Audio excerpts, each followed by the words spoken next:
You just turned 30, and I want you to grab yourself a drink. Anything to make this moment feel special. Now, while we read, everywhere I just look, it seems everybody is celebrating their birthday this November, and you know what that means. You know what that means. Now, I know it feels weird celebrating 30 because, we are still those children that used to wake up early to watch Tom and Jerry or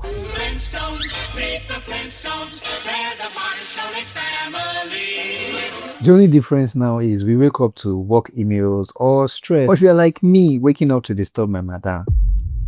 Now, whether life is looking soft for you right now, or it seems like things are not moving fast enough for you, I want to say congratulations, you've made it. And that alone is worth celebrating. Because surviving 30 years in this world, in this country that we are living in, I promise you it's not a small achievement. So cheers.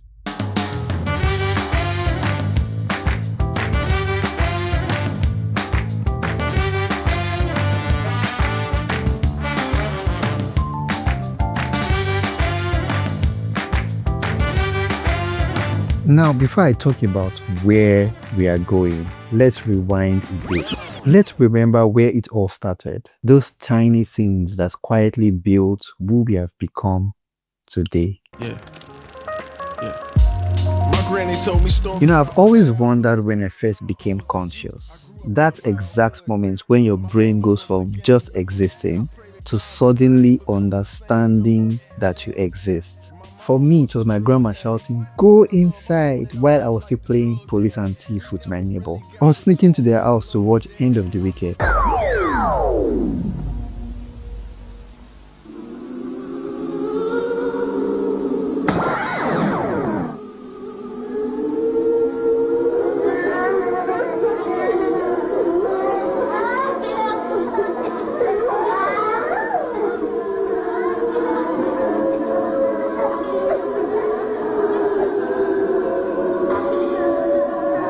Now, that movie scarred me for months. To be honest, we had no business watching it, but we did. And the next day in school, everybody that had seen the movie had the same trauma. That's when it hits me that our parents were actually our first influencers. They had no ring lights, no scripts, just slippers with deadly accuracy, if you know what I mean. What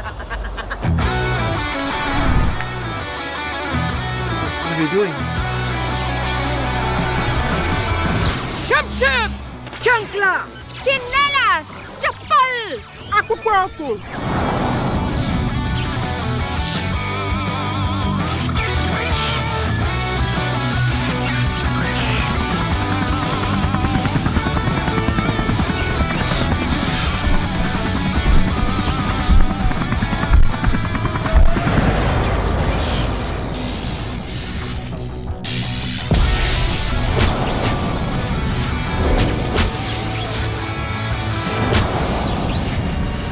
They taught us respect, they taught us fear, and in between those, they taught us survival. That mix became the foundation of how we approach everything now. Love, work, even conflicts. But the thing about childhood is, it doesn't last long. At some point, your home stops being your whole world. You step out and the world starts shaping you too. To be honest, I legit believe that cartoons raised us. Nollywood movies scarred us. And Ghanaian movies, well, if you ever shouted "Blood of Jesus" or "Jesus" in front of TV, I'm sure you know what I'm talking about. Even though it feels blurry, I remember my first palito, listening to Style Plus on radio, or Weird MC, or Two-Face African Queen, or even P-Square Busybody. Yes, music was everything for us. It was how we expressed mood, identity, and dreams. Style Plus made heartbreak feel poetic. P-Square made love songs sound like a financial decision. And the band, it made confidence look like a superpower. I mean, look at this. I be the band. If you don't know me, Oski Band, like my Jamaican friends call me. Make we roll.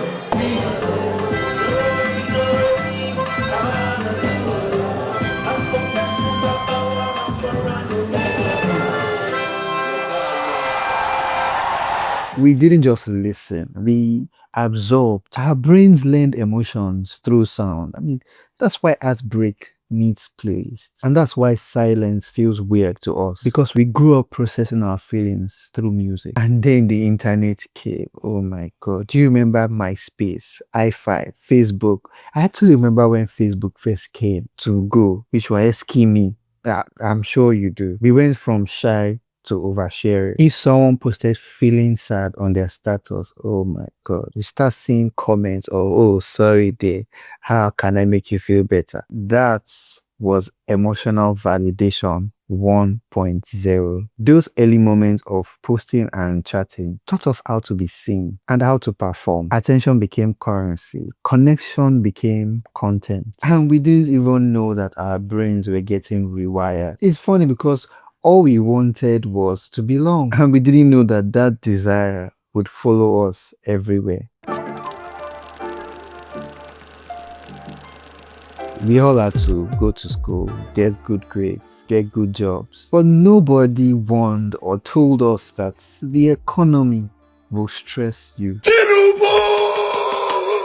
Now, some teachers inspired us, while some, they were just, going for their daily 2K. That's all they cared about. But the system trained us early. Your value equals approval. A grades, certificates, trophies. That was how we earned love. And now as adults, we are still chasing same gold stars, just on different apps. Now, don't get me wrong. Education still matters, but not the version that stopped updating since 1985. If you can read, reason, and most importantly, ask good questions, congratulations, you are more educated than most systems allow. And the moment school ended, real life began.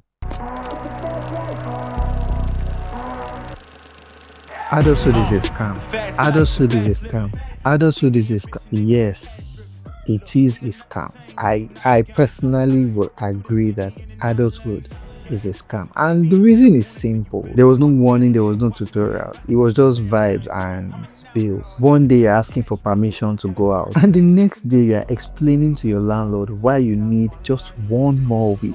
And I promise you that everyone is pretending to have it figured out. No one actually does. Just that some of us are better at hiding it than others. And to be honest, I blame social media for this, partly because it turned our life into scoreboard. You scroll on social media and suddenly the things that you've achieved for yourself become irrelevant or little. That is what psychologists call the social comparison trap. Your brain treats everyone else's highlight reel as danger. You start to now think that you're not doing enough. Well, I stopped doing that. I now focus on achieving just 3 things for myself, which is to survive, eat, and remember that water exists. 4 actually, make money legally. So if it's not making me money, feeding me, or funny, I just keep.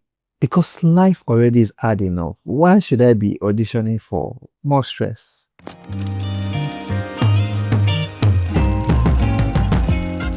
Now, as kids, they told us that good equals God and evil equals the devil. Made sense at the time, yes? But life taught me that both actually exist inside of us. And every day we just choose which side to feed. So the fight is not actually heaven versus hell. It is me versus me. We blame circumstances because accountability feels heavy, and I know. But the moment you start to own your mistakes, you start healing. Every time you take responsibility, your brain rewards you. That is why growth feels lighter than guilt. So love yourself enough to tell yourself the truth, because that is where real peace starts. And once you taste that peace, the leaf takes on a new meaning.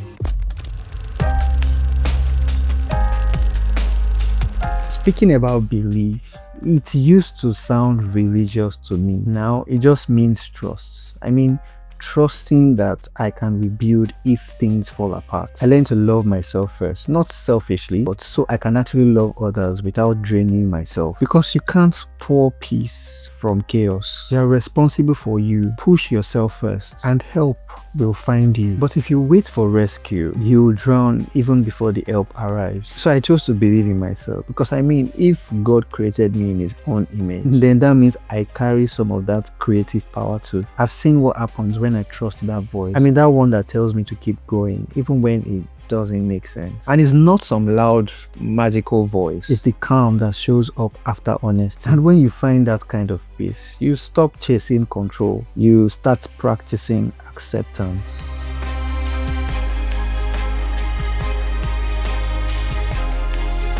After 30 years, I've realized that life doesn't start when you've made it.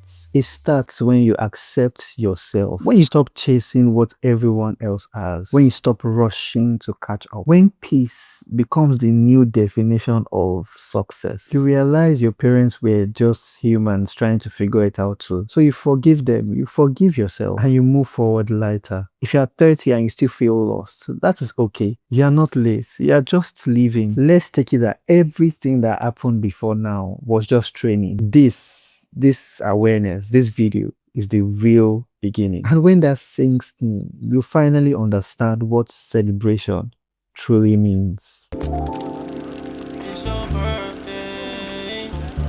So yes, we just turned 30, but maybe this is the first time we are truly awake. We've seen enough to know what matters, and we failed enough to know what doesn't. And now, we are just learning to be at peace. So tell me, what's one thing that life has taught you in 30 years? Drop it in the comments. Let's see how far we've come. So yes to growth, to awareness, and to peace. See you in the next milestone.